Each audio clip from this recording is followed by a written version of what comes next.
Hoy hablaremos de secuestro. El secuestro proviene del latín sequestrare, que significa apoderarse de una persona para exigir un rescate. Actualmente, el secuestro está definido como la acción de privar a una persona o restringirla de su libertad a cambio de un beneficio, bien sea económico o en pro de la organización o la persona que realice esta práctica. El secuestro político pretende conseguir prebendas jurídicas por parte de las organizaciones que realizan este acto. Busca básicamente presionar al gobierno con el fin de conseguir beneficios por parte de las organizaciones que están al margen de la ley. Actualmente en Colombia van 1.483 secuestros políticos. El secuestro simple presenta una pequeña diferencia con respecto al secuestro extorsivo. Las principales causas de secuestro simple son la trata de personas, las redes de prostitución infantil, las adopciones ilegales y también se considera como secuestro simple negarle a un padre el paradero de su hijo. Secuestro agravado. Existen 14 circunstancias que configuran esta modalidad de secuestro, entre ellas cuando se comete en persona inválida o enferma, o menor de 10 años, o que contenga plena capacidad de autodeterminación o sea mujer embarazada. También cuando se somete a la víctima a tortura física o moral o a la violencia sexual durante el tiempo que permanezca secuestrada. Secuestro simulado, fraudulento o autosecuestro. Es cuando la víctima actúa en conjunto o sola para obtener un beneficio material o de otro tipo. Secuestro express. Es cuando la víctima es secuestrada por un periodo de corto tiempo suficiente para obtener un beneficio económico o de otro tipo. Secuestro virtual. Es en el que inicialmente no existe un secuestro, pero se pide un rescate con el pretexto de que una persona ha sido secuestrada. Usualmente suele suceder con víctimas de una familia. Venta de un secuestrado. Es cuando grupos de delincuencia común secuestran a una persona para luego venderla a grupos al margen de la ley. Secuestro selectivo. Esta modalidad requiere de una organización un poco más compleja. Se necesita de un grupo de información que esté complementado también en una infraestructura totalmente controlada. Es decir, se requiere precisamente de una serie de pasos técnicos donde se involucre parte económica, parte de inteligencia, que efectivamente realizarán una modalidad de secuestro mucho más efectiva. Por lo general, este secuestro selectivo suelen hacer los grupos criminales como paramilitares, guerrilla y grupos de delincuencia común. Secuestro casual. Este secuestro se hace sin un estudio previo de la víctima. Una vez es capturada, se empieza a hacer una labor de inteligencia para conocer su estado económico. Por lo general, estos secuestros se realizan en retenes o después de la fase intelectiva. El primer secuestro de la historia colombiana sucedió en los tiempos del conquistador Gonzalo Jiménez de Quesada, cuando éste, en el año de 1537, retuvo al zaque quemó en Chatocha, en la localidad de Junza, hoy conocida como Tunja. El conquistador, para liberar al zaque, les exigió a sus súbditos la entrega de sus tesoros, el codiciado y mítico dorado. No obstante haber recibido grandes cantidades de oro y esmeraldas, los aliados de Jiménez de Quesada torturaron cruelmente al zaque hasta darle la muerte. El secuestro, tal como se conoce en la actualidad, figura por primera vez en los archivos policiales de Colombia el 11 de marzo de 1961. Este día, en la vereda de Roncesvalles, Tolima, fue retenido Donacio Orozco. Para ese entonces ya se habían presentado otros casos como el de Elisa Eder en 1933, Harold Eder y Oliverio Lara en 1965. Pero es a partir del secuestro de Orozco donde se ubica el origen de este delito con fines extorsivos. Sin embargo, este hecho no se registró en los diarios colombianos de la época. Fue en la mitad de la década de los 60, al tiempo que se conformaban y consolidaban las guerrillas de las FARC, ELN y EPL, cuando el secuestro empieza a multiplicarse vertiginosamente, pues este método despiadado termina convirtiéndose en un camino eficaz y rentable, capaz de financiar las actividades de los grupos armados ilegales del país. A las guerrillas ya existentes y en luchas constantes se sumó una guerrilla de origen anapista, es decir, de los partidos de Rojas Pinilla, la llamada M19, que tomó este nombre precisamente de la jornada electoral del 19 de abril de 1970 y que 2 años más tarde inició sus acciones armadas, Esta guerrilla se caracterizó desde sus inicios por la audacia de sus acciones, usando el secuestro como una herramienta de presión política en hechos como la toma de la Embajada Dominicana en 1980 y la toma del Palacio de Justicia en 1985.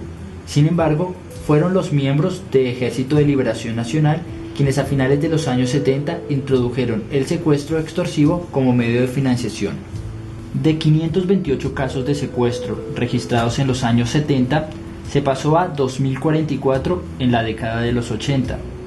Durante esta época se sumaron a la industria del secuestro las grandes mafias del narcotráfico, involucrando a altos funcionarios del gobierno y periodistas como víctimas de este delito. En el país, desde el año 2000 y hasta septiembre de 2007, se perpetraron 14.676 secuestros, de los cuales 1.933 personas aparecen en la estadística aún en cautiverio.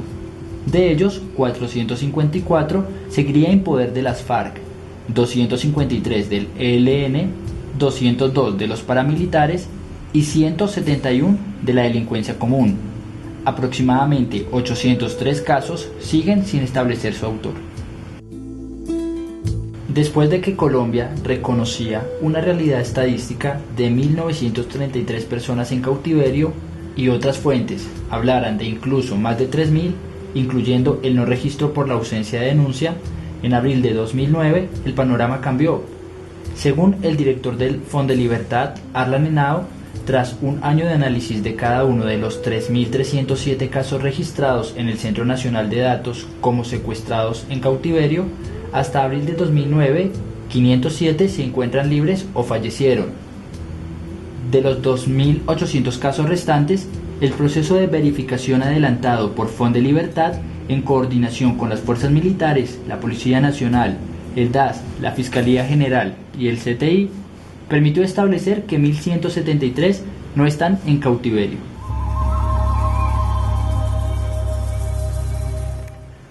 El Gaula de la Policía Nacional, el DIACE de la Policía Nacional, Fondo de Libertad, la Fundación Nueva Esperanza de los Secuestrados y la Fundación País Libre son organizaciones públicas y privadas que manejan la prevención, atención a víctimas en temas de secuestro, extorsión y desaparición forzada.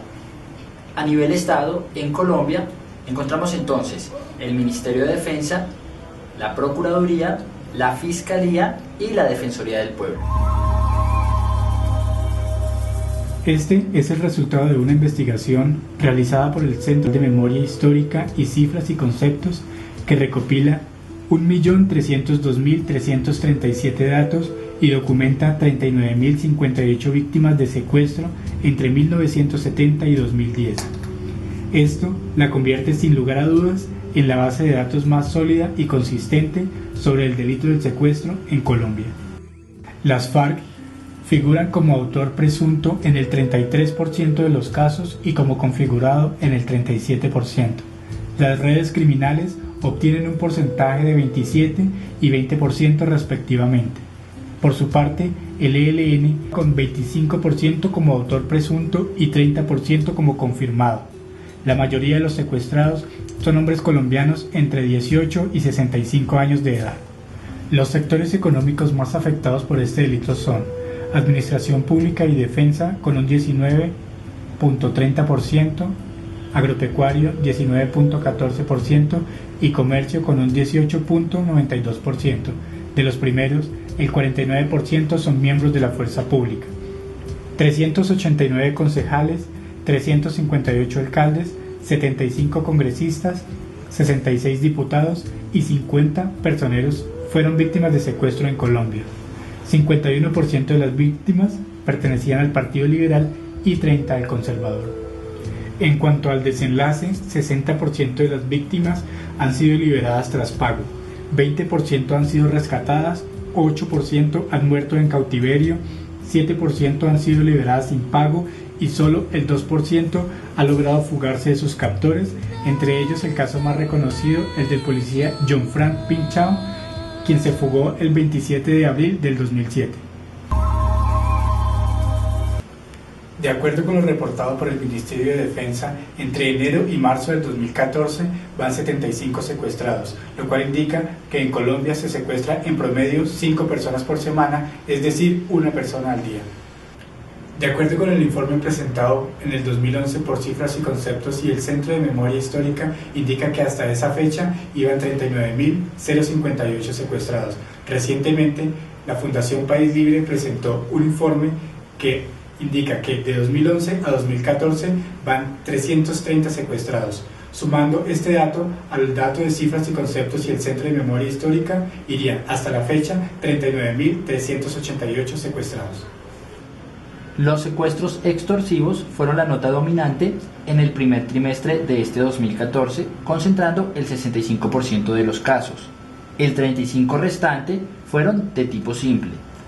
No obstante, la baja general del primer trimestre del 2013 respecto a este mismo del 2014 nos muestra que los secuestros extorsivos no bajaron y se mantuvieron en ambos periodos con 49 casos, lo que supone que la baja general estuvo impulsada por el descenso de los secuestros de carácter simple, el cual fue un 28% al pasar de 36 casos en el primer trimestre del 2013 a 26 en el mismo trimestre del 2014. De las 75 víctimas de secuestro del primer trimestre del 2014, 33 víctimas fueron rescatadas por la acción de la fuerza pública, 30 fueron liberadas por sus captores, 7 permanecen en cautiverio, 3 murieron en cautiverio, 2 fueron liberadas por sus captores tras la presión de los operativos desplegados por la fuerza pública y no hubo ninguna fuga en este periodo.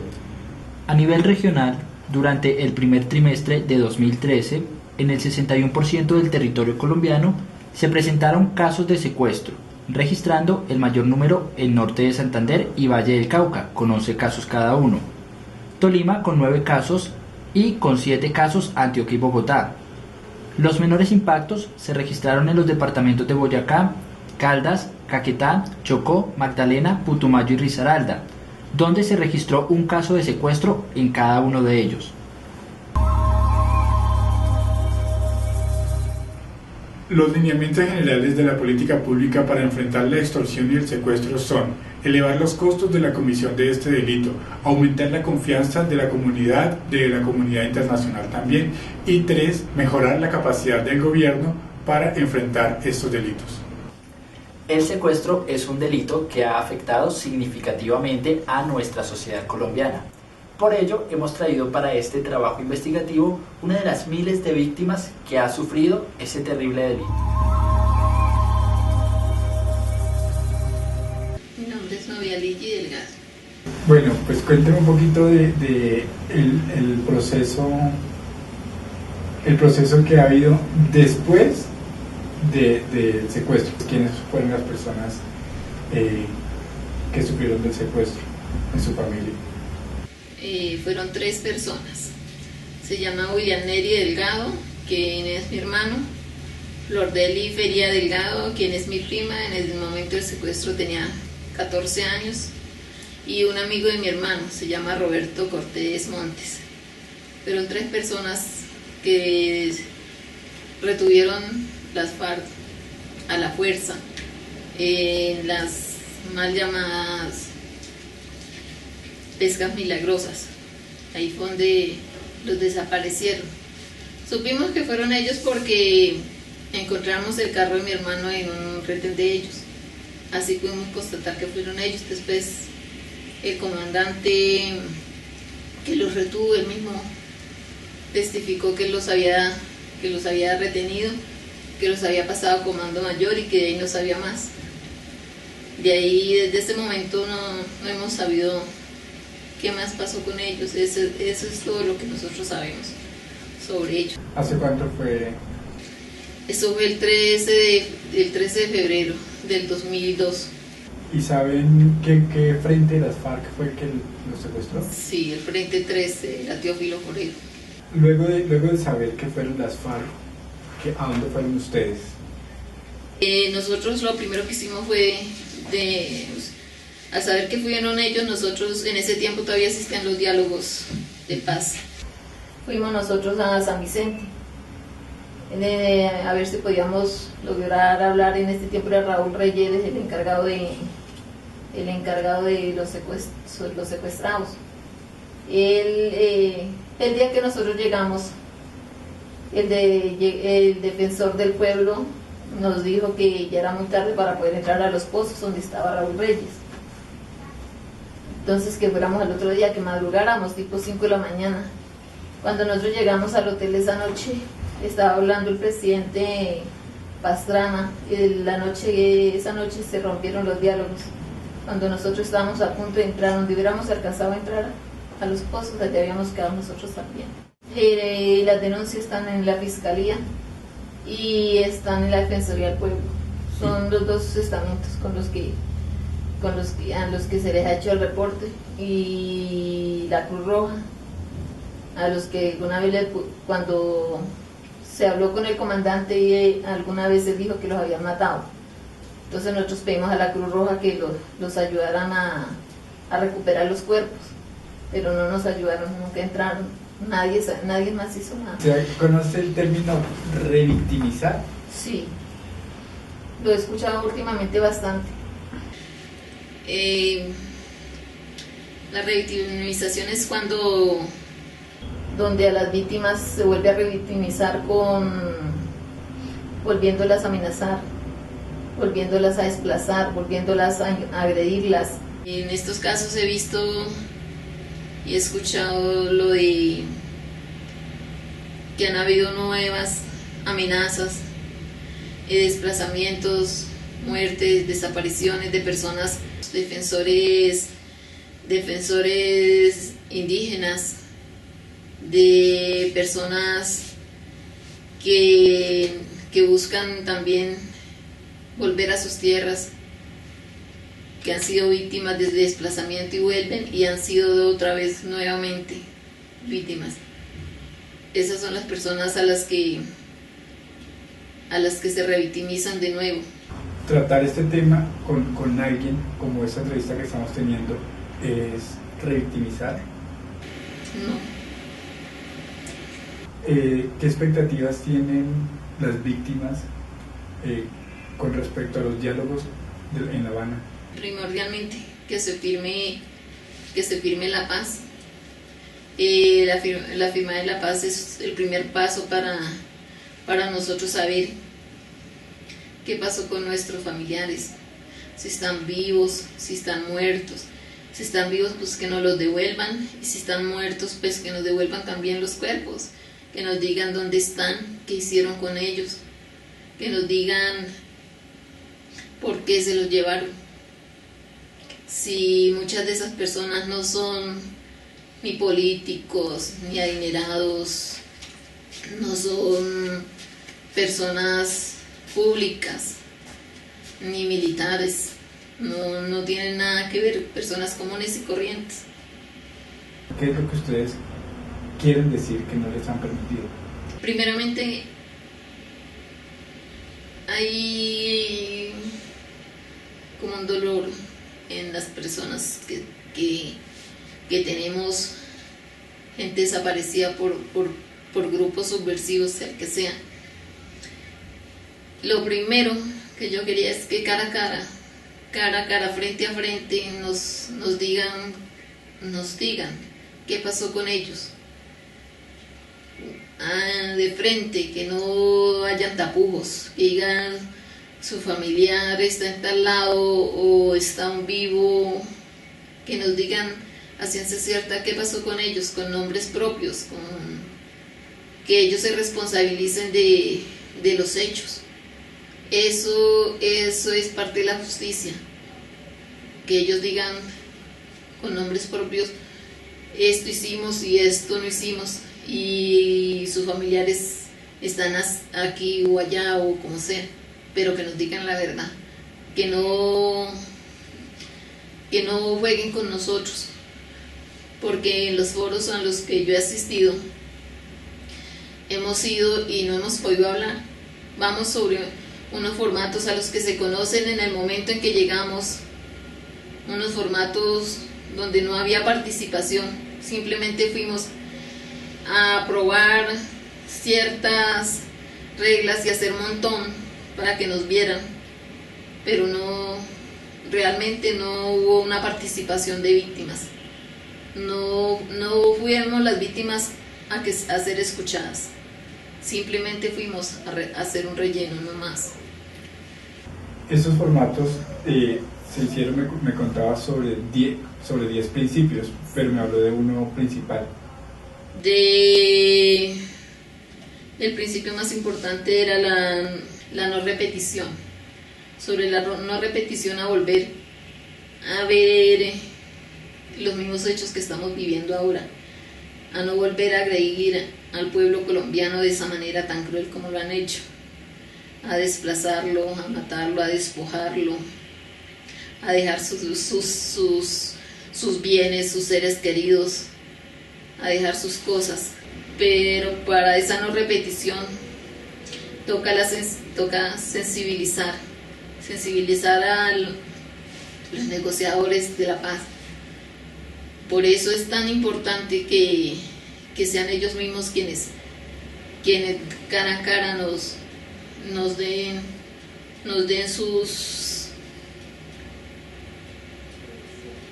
sus argumentos de por qué hicieron semejantes atrocidades con nuestros seres queridos, de por qué han hecho de Colombia un país tan duro para vivir, tan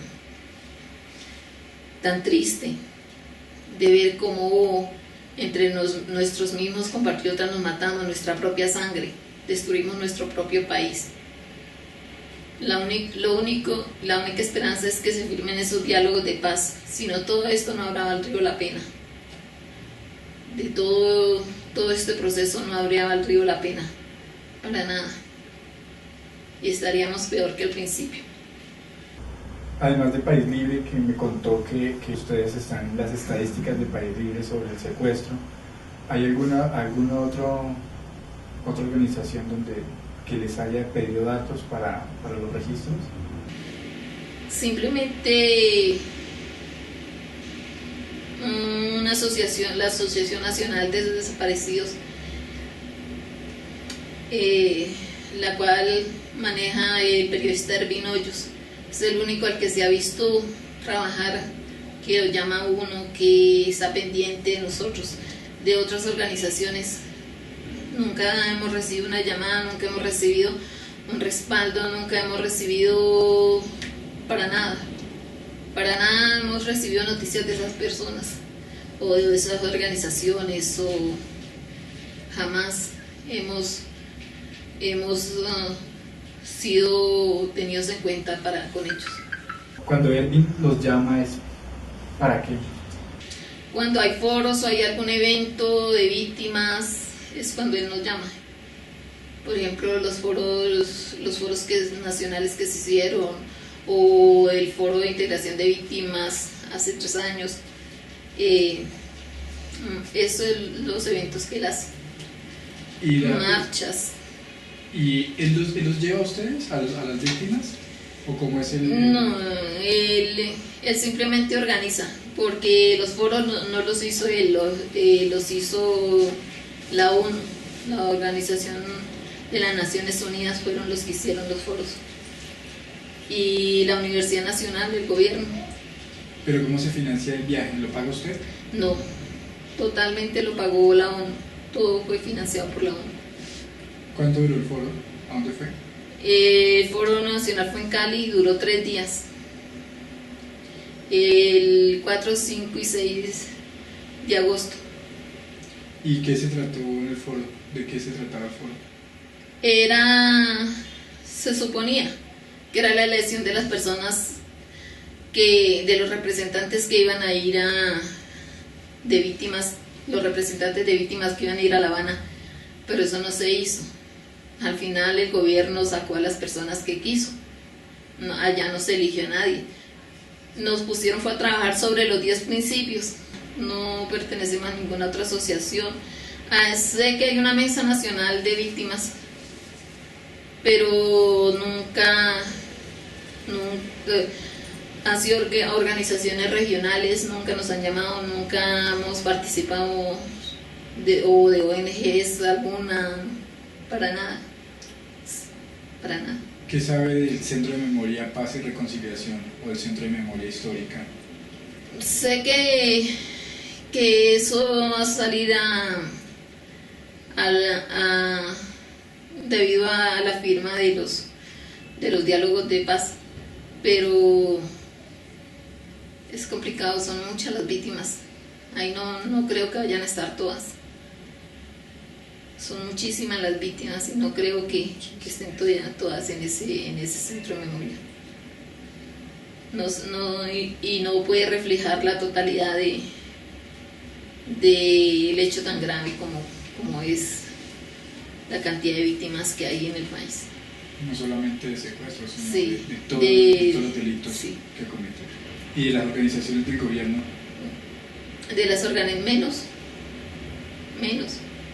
De las organizaciones del gobierno menos. Al contrario, antes nos niegan como víctimas. Porque en el foro antes eso fue lo que se escuchó, que algunos no éramos víctimas. Nos negaron el derecho de víctimas, que nosotros éramos sobrevivientes. Nosotros no somos sobrevivientes, somos víctimas. Claro. No me adhiero a ese calificativo de sobreviviente. Nosotros somos víctimas. Desde el momento en que desaparecieron nuestros seres queridos somos víctimas. Y así los regresen, siguen siendo víctimas. Los sobrevivientes serían ellos, no nosotros. ¿Quiénes no debieron ir? ¿Qué víctimas no debieron ir a La Habana y quiénes faltaron? Voy a decir las que no debieron ir. Uh-huh. Con todo el respeto de los falsos positivos, no tienen nada que ir a reclamar a una organización que no fue quien le generó los hechos. La doctora Aida, con ella hablamos allá en el foro. Sí. El capitán, se me ocurrió, el militar que estuvo secuestrado, él también estuvo en mi mesa. ¿Usted cree que esto de contar todo sirve? ¿De hablarlo? Sí, se siente como una calma, una paz. Siente uno como algo fresco, que al menos saber que alguien lo escucha, que alguien puede hacer algo, que si no puede solucionar mucho las cosas de sentimiento, de dolor, pero al menos lo escucha y comparte con uno el dolor, eso es importante.